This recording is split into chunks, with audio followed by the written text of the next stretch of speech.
Every business loves growth until they realize growth is leaking out the back door. You don't lose customers overnight, you lose them slowly. A few missed emails, a little silence after onboarding, a product they stopped logging into. The quiet fade. That's churn. And it's the silent killer of your revenue. And in this episode of Revenue Rascals, I'm showing you how to stop churn before it starts. We'll talk about the 4 real reasons customers leave and what they're secretly trying to tell you, how AI and predictive dashboards can spot churn before it even happens, tools that literally surface risk while you sleep. Then we'll jump into the 5 Rascal rules of retention, my CRO framework that turns your customer base into compounding growth machine. And how platforms like Monday.com are helping teams see their entire customer health in one screen in real time.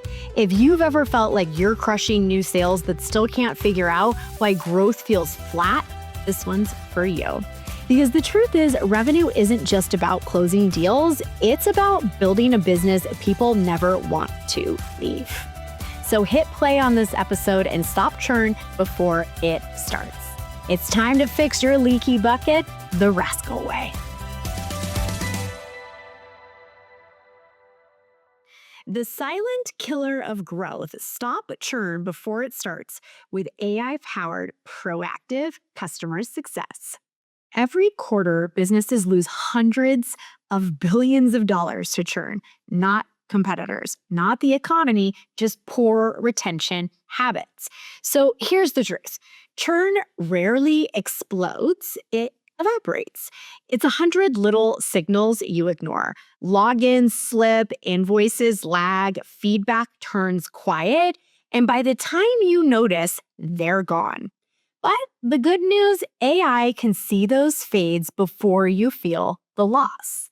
Predictive analytics can cut churn down by up to 15% simply by flagging at-risk customers early and triggering proactive saves. So today, I'm breaking down the 4 real reasons churn happens and the 5 Rascal rules for retention. Well, and the AI-powered dashboards that turn your customer data into a crystal ball for growth. It's time for Rascal Ramp, unfiltered truth, straight talk, no fluff. Let's talk about the addiction that quietly kills growth even with the smartest companies. It's the obsession with new customers. We love the chase, yours truly included, the excitement of closing a deal, signing a new client, seeing the numbers tick up. It's absolutely addictive. But here's the truth most leaders don't want to face. Your business doesn't grow by how many customers you win. It grows by how many you keep. Churn is the percentage of customers who stop doing business with you in any given period. And it's the silent killer of growth. It doesn't just apply to SaaS companies. If you run an agency, a consulting firm, a subscription business, even a local service company, churn is happening whether you're tracking it or not. Every time a client quietly leaves or a subscriber cancels, you lose more than revenue. You lose trust, referrals, and the compound effect of loyalty. Yet, most leadership teams spend 90% of their energy on what? Getting new customers, and maybe 10% on keeping the ones they already have. Now, clearly, this changes as you scale and the company gets larger and larger and larger, but this is the norm that I am seeing. That's like filling a bucket with holes in the bottom and calling it progress, right? The average company spends 5 times more to acquire a customer than to retain one. And still, 2/3 of businesses have no real retention strategy. And in this economy and any economy moving forward with the speed of AI and how everything is changing, this is mission critical. This has to be one of your top priorities. And another reason why, because we've confused customer success with customer service. This is the evolution that is happening right now. So brand new tech startups, or really any startup that's cutting edge using top technology, Like a lot of those companies have pivoted from the customer service model to more customer success. However, we really have to highlight of why this works to reduce churn. I strongly believe, and so do most CROs, CEOs, and anybody else growing a company, that once you've got somebody who likes you, keep them.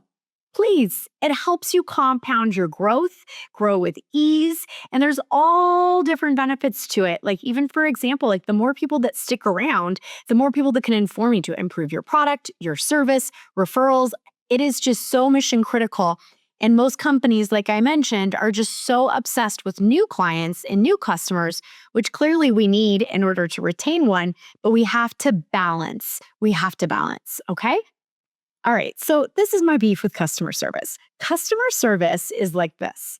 If they're unhappy, we'll fix it. Really, really, really important. Like I think about today, I bought a plant and it's an indoor plant and it's dying. And I don't know why I followed all of the instructions, right? So I emailed their customer support and I said, hey, my plant's dying. Like, do you want to replace it or should I change what I'm doing? They fixed it immediately. They told me exactly what to do, how to fix it. And then at the end, it says, and this is a part of our 90-day guarantee. So if this is fix it, then we'll go from there and replace the plant. Amazing. First of all, absolutely AI powered. This was an AI sales agent or customer service agent that I was dealing with, but it gave me all of my information, satisfied my needs, and I didn't have to wait for somebody to clock in. Really amazing. And you know what's great about that is if it does escalate, I'm sure I end up talking to a human, which I also appreciate. But for these little things, it's good. But regardless, that's customer service. Okay, not customer success, the way that I'm defining it for today's episode, because customer service is reactive, customer success is proactive. So once again, you have customer service. If they're unhappy, we'll fix it. By the time they tell you they're unhappy, in many cases, it's too late. So for my example today, there is still a save to be had, but in most cases, if you have to wait that long to talk to somebody in the company or to identify if it's the right product or mix for you, it's probably too late. So churn isn't fixed with faster replies or friendlier scripts. It's fixed with what I like to call proactive systems. And what's so powerful about this is now we have AI to help us really do this. And there's absolutely no excuse, especially from a cost perspective, to make this happen. So just like with a lot of things in business, AI is helping us provide a better experience and faster. So what AI can do with your customer success department, okay, even if that's just you or a part-time assistant, this is actually even better because it'll show you how to use AI. But AI can surface risks before it's even visible, do check-ins, and create small wins for the company. The product nudges that build habit and the managers who measure outcomes, not just ticket counts. Really critical when executing this. The most successful companies aren't the ones who sign customers the fastest, although that is fun. They're the ones who build such strong experiences that their customers never want to leave. Welcome to Why This Works and Why It Doesn't. Real strategies, real results, no sugarcoating. So now we're going to talk about the 4 real reasons churn happens and what they actually reveal about your company. So the first one I'd like to talk about is what I refer to as expectation gaps. Sales promises transformation, ROI, results, and then onboarding gets involved. So what can happen here is if there is a miscommunication between sales and onboarding, okay, and onboarding customer success, that is a major, major problem. It is mission critical for whatever's coming out of that sales rep's mouth or what's on your sales page absolutely happens when someone says yes and decides to work with you. There is a high after somebody says yes and wants to invest, even if it's a $20 per month subscription, or maybe it's a $50,000 investment they're making and you're a service provider or professional services. It's really mission critical.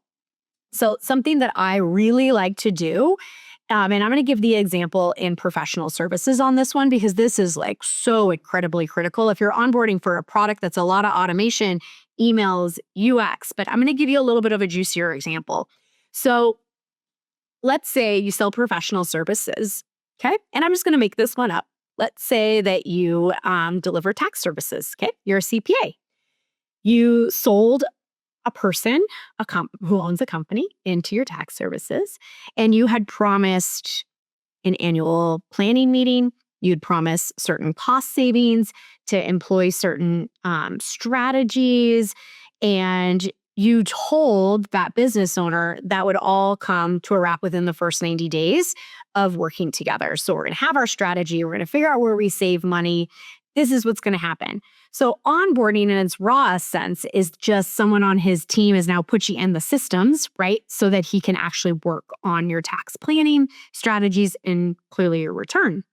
However, if there was a disconnect and customer success didn't schedule that meeting, wasn't proactive to make sure all the follow-up was there, and did not communicate that back to this new client, that's where things become huge issues.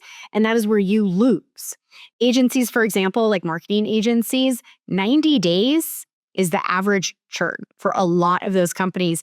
But what's unfortunate is you're just getting started at 90 days for most marketing agencies in order to see results. So I find that 9 out of 10 times why it happens is what I'm calling the expectation gap. So if you're listening to this right now and you run an agency or professional services, do something super simple that actually doesn't even take any AI for the handoff is to make a checklist for whoever is handling your clients to ensure all needs are met. And you also can summarize your call notes really quickly using AI on that one and throw that into a document as well. And you can create this systematic handoff and like what success looks like for each time. It becomes so incredibly powerful.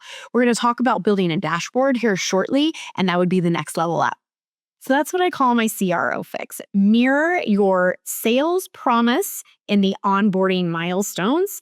Every week should prove the transformation that you sold, especially in those first 90 days, which I find to be mission critical for retention in the service industry. All right, so the next thing up is value erosions. Customers forgot why they bought. Usage dips, ROI fades. This is a big one. And for this one, I'm going to use the example of a SaaS product because it fits in really, really nicely here. So in SaaS products, we all know usage matters more than anything because it creates habit, it creates stickiness, dependency. Therefore, you reduce your churn. They stop using it or they stop logging in.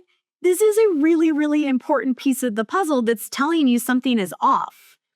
It's off because they're not using it. It means that they don't see the value, the ROI fades, and most of the time it's a one click to cancel the subscription.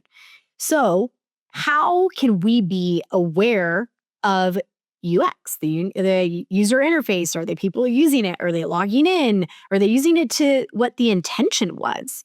This is so mission critical, and there are so many products out there. If you're a SaaS, if you're a SaaS company, that you can deploy into your products to know when people are doing these things, to trigger emails, to trigger customer success. If it's like enterprise, to call and reach out to them, right? Really, really mission critical. But I want you just to remember the reason why is because people just forgot, why did I buy this? What was I going to use? I'm over it. The ROI is not there. Never mind. This got too complicated. It doesn't talk to all the things, yada, yada, yada, right? So it's really innocent on the customer side, but it's our job as business owners and leaders to identify it and fix it. It's so super simple, and you don't want to pay to have to replace that customer that you just lost on something that you can prevent. All right, so here is my CRO fix. Automate value recaps every 30 days. Usage, outcomes, and one quick win. I really like this. It reminds people why they're using the product and why it's so important. Like my CRM, I get this all of the time. I get a report, how much I use it, how many deals moved, where there's a potential loss happening. Like I can't not use my CRM because I'm reminded how important it is. Okay. So this is absolutely mission critical, and everyone who has a SaaS company should be able to do this. So you do it. So the next thing I want to talk about is actually the precursor to what I just talked about, which is called product friction. Now, I'm going to use the example of a SaaS tool here, but then I'm also going to use the example with professional services, because professional services, whatever you're delivering is your product. And if there is friction there, that also causes the issue, right? So first, we're going to start with a tech product, SaaS product. User issues, unclear flows, poor adoption. So one of the things I can think of right now is my own self as a user. If I'm in a brand new product that I haven't used before, I almost always depend on the little question marks next to everything, because for 5 seconds, I want to read and make sure I'm doing it right versus having to watch some like 10-minute video. So for me, if you can find the sticky points and you understand where there's issues, question mark, give them the answer. Super easy. Okay.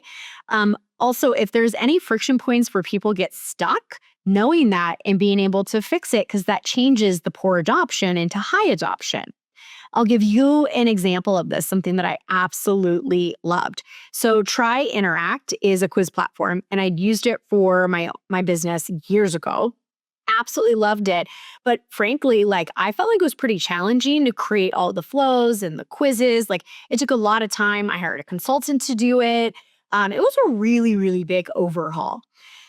Now I went back in recently, post AI age, because that was before AI. And oh my goodness, wow, I about lost it. It was incredible. Okay. They have an AI tool where you describe the quiz you want. If you don't know the questions, it's fine. It'll help you do it. And I mean, it took me 10 minutes to create a quiz that before AI would have taken me weeks. Unbelievable. I was so incredibly impressed. It makes me want to create more quizzes. I'm so happy with it. So this is an example of feedback, right? I'm sure they got feedback from their heavy users about how difficult and complicated it is to create a high converting quiz. They solved it with AI. Now people have their time back, they have efficiency, and they have results in their quiz.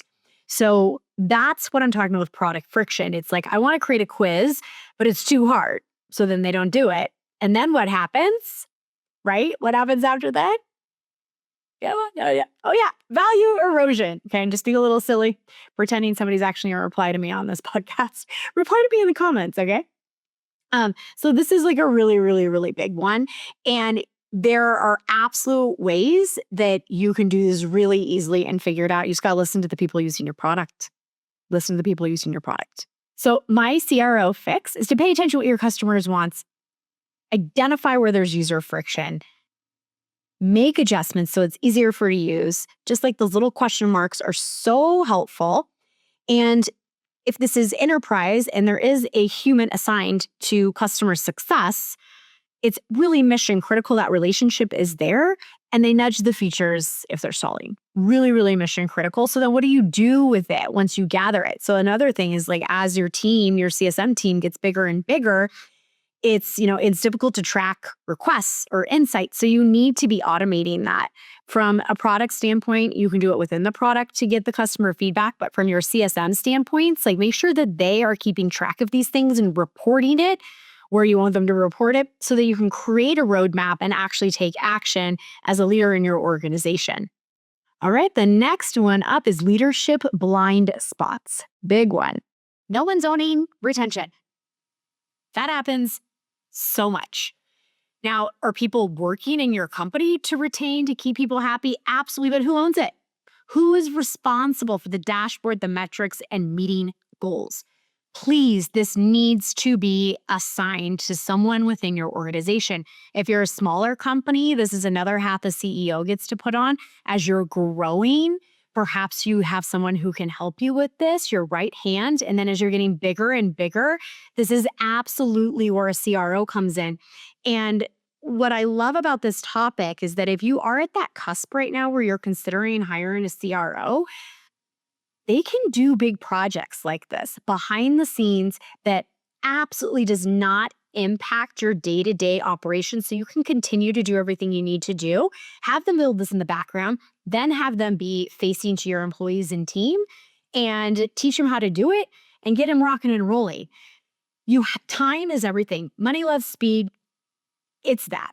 So you have to take action. So this is something that feels too big for you. And I'm going to try to break it down later in this episode to make it feel doable for you. But just get it done. It will absolutely help you grow faster and without all of the stress that if you're just constantly trying to get new, and you can't hang on to what you've gotten, like this is not okay. It's the leaky bucket again. Make sure someone's owning retention. CS, customer service, thinks tickets, which is great. Product thinks backlog and improving on features. And sales thinks, let's get new people in. Let's rock and roll, right? But the glue to all of this is the CRO role or the CEO founder that needs to own this and implement it. So my CRO fix for this one, make churn a C-suite KPI. Align every team around a shared save rate and activation goal. If you don't know what the goal is, it's really hard to chase it. So get out there and do that. All right, so now we're carrying on to the 5 Rascal rules of retention. And this is my CRO edition. Anytime I approach any of my episodes, solo or guest, I put my CRO hat on and I'm trying to give you the best darn advice that I can so that you can implement the fundamentals of what a CRO function would do in your business even before you get a CRO. There is so much that you can do. And if you're on the other side where you're like, either I have a CRO or I want one, study the podcast, take action on these things. I want to see you succeed. So send me an email, let me know, comment. If you're watching me on YouTube, reach out. This is really important stuff. And I'm not doing this, just for fun. I'm doing this so that I can help millions of companies have different results than if they didn't have this information. All right, so here are the 5 rules of retention. Number 1, measure before you manage. Stop guessing why customers leave. Tag every churn as avoidable, unavoidable, or product-driven, and review it weekly. Now, those are, just some really high-level ones, avoidable, unavoidable, product-driven.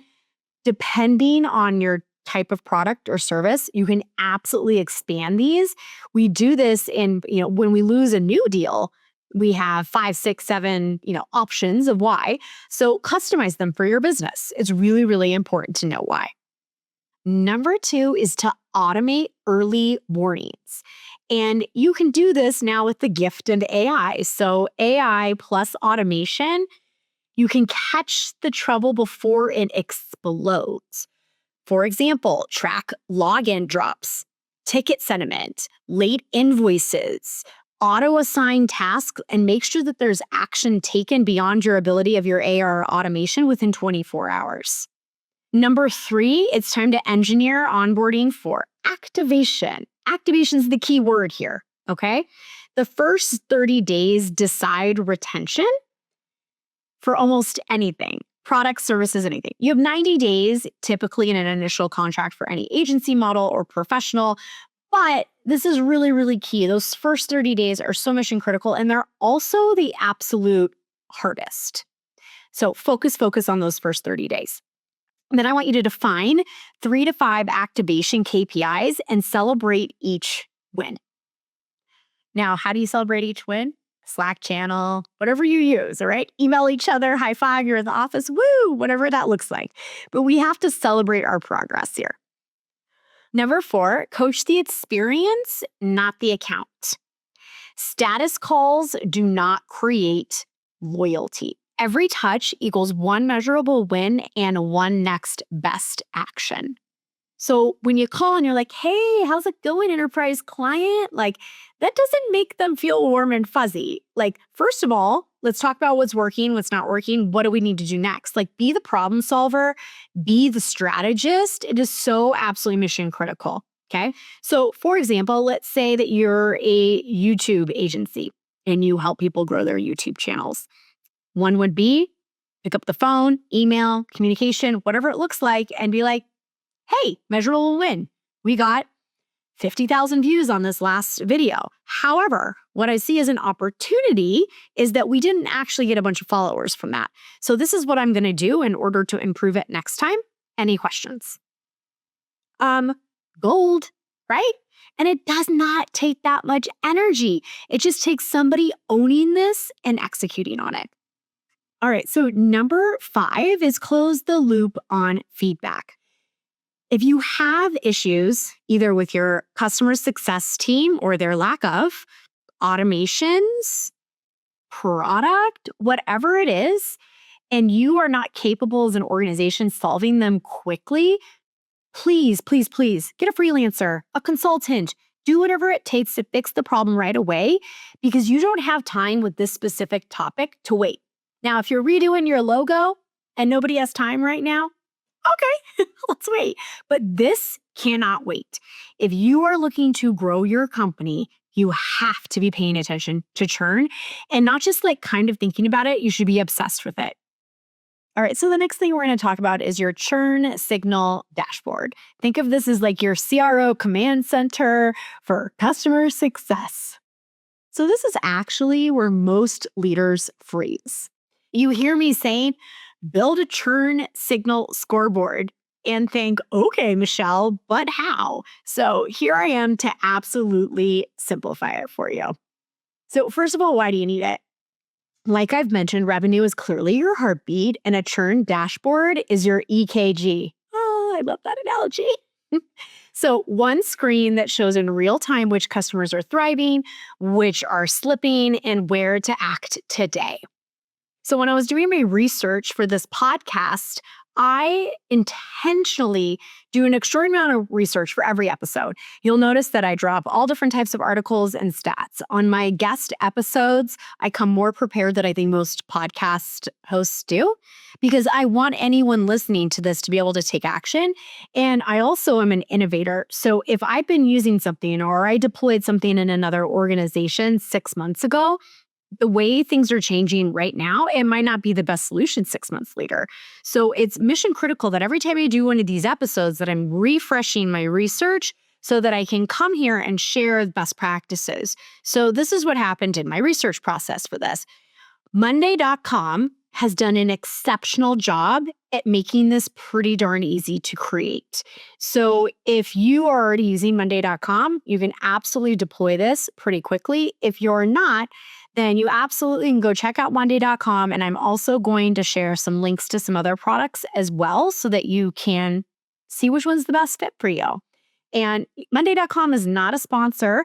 However, I did go and sign up as an affiliate after doing my research. This seems like a really easy way for many of you to get the results that you want. Okay, so I'm going to go ahead and break this down. So the reason why Monday.com, in my opinion, is a bit cutting edge here from the research that I've done is, first of all, we want real-time dashboards. So Monday.com pulls metrics from sales, onboarding, and success, uses sentiment, payments, health scores, all in one view. Super mission critical.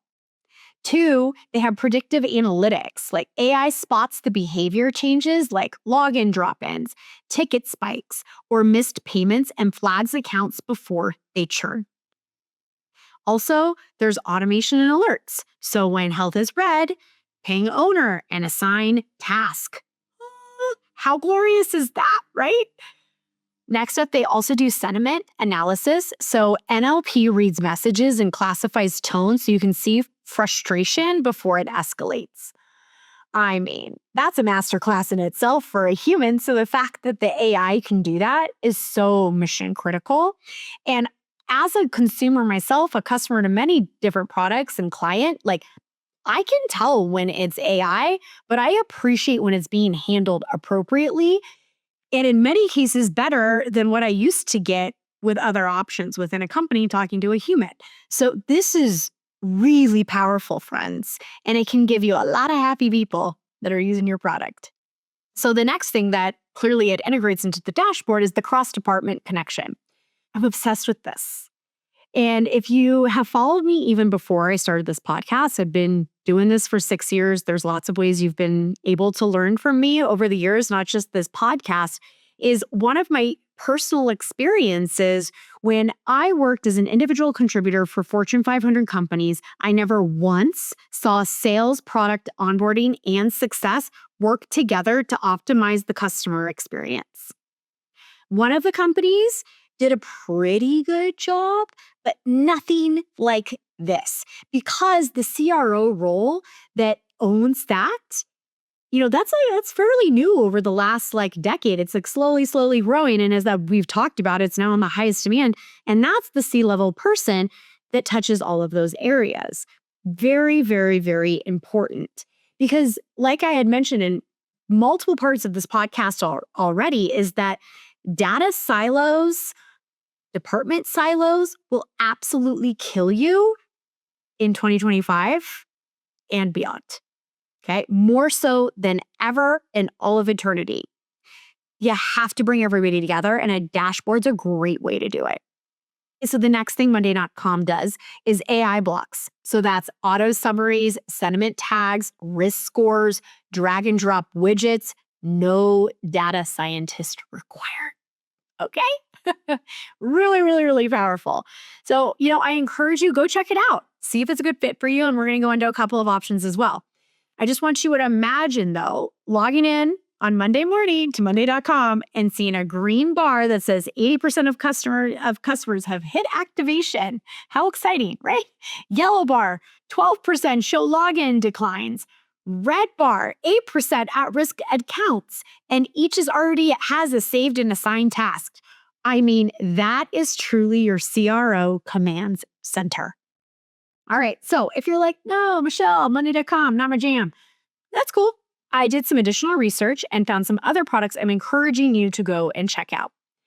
Number one, we have Gainsight, which is an enterprise-grade, deep Salesforce integration, playbooks, health scores. Then we have PlanHat, which is lean and flexible, ideal for your mid-market teams.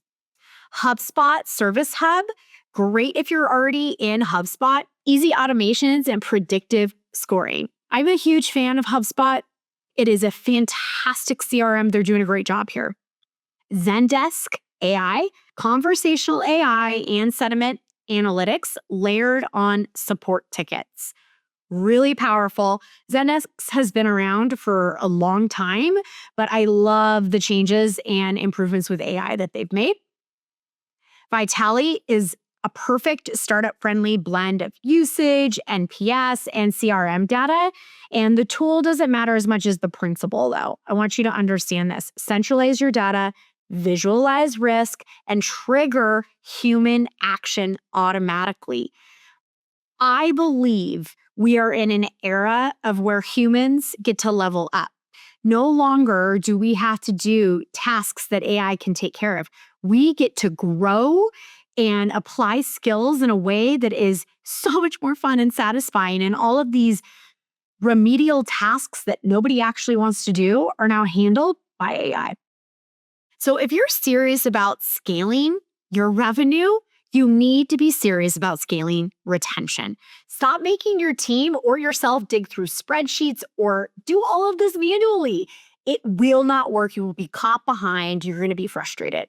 You have to give everybody in your company visibility. It is so mission critical.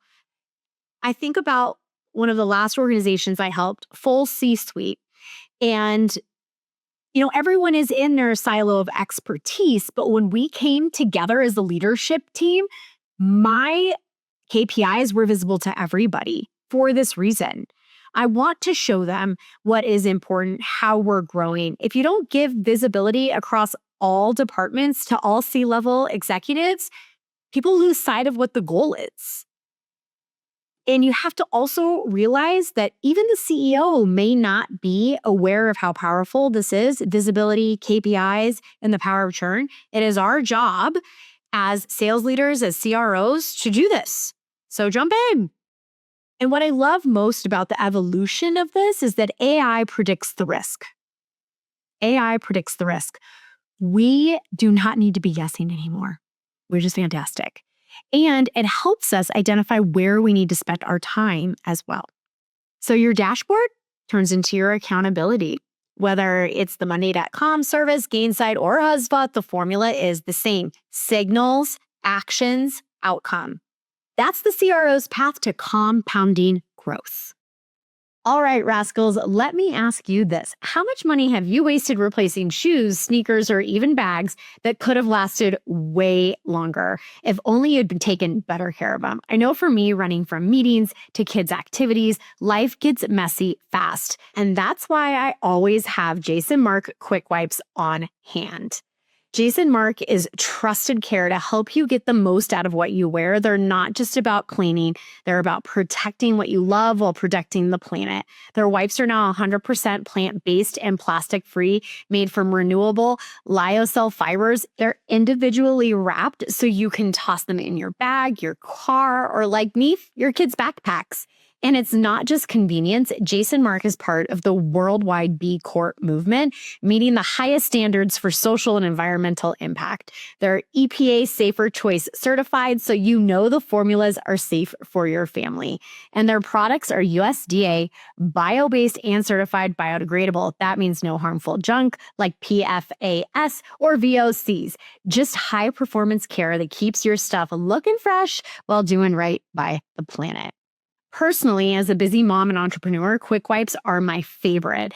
They've saved my sneakers from coffee spills, playground dust, you name it. One wipe and I'm ready to walk into my next meeting looking sharp. So here's the deal. Go to jasonmark.com and use promo code Revenue Rascals at checkout for 25% off your order. One time per customer. Again, that's jasonmark.com, code Revenue Rascals. And remember, this podcast is free thanks to sponsors like Jason Mark. I'm ungating sales strategies people pay me six figures for. So go support them, grab your Quick Wipes or your favorite product, and keep your kicks looking fresh. You're in the coaching corner where we stop talking and start taking action. Question number 1, how do I build a churn signal scoreboard in 60 minutes or less? Okay, well, you absolutely need a tool for this. So pick one of the ones that I selected. But what's really critical is you have to get the data to start to inform, right? So pull the last 90 days of logins, feature use, ticket sentiment, and invoice status. Those are some that you can just start with right away to build your dashboard. So what I want you to do is set 4 flag thresholds. So if logins drop more than 30%, 0 feature usage for 14 days, 2 negative tickets in 3 weeks, or an invoice is 10 days or later, you're going to have to reflect if you're a product business or a service business. These thresholds and what they represent are going to change. So pick the ones, but please just keep it simple.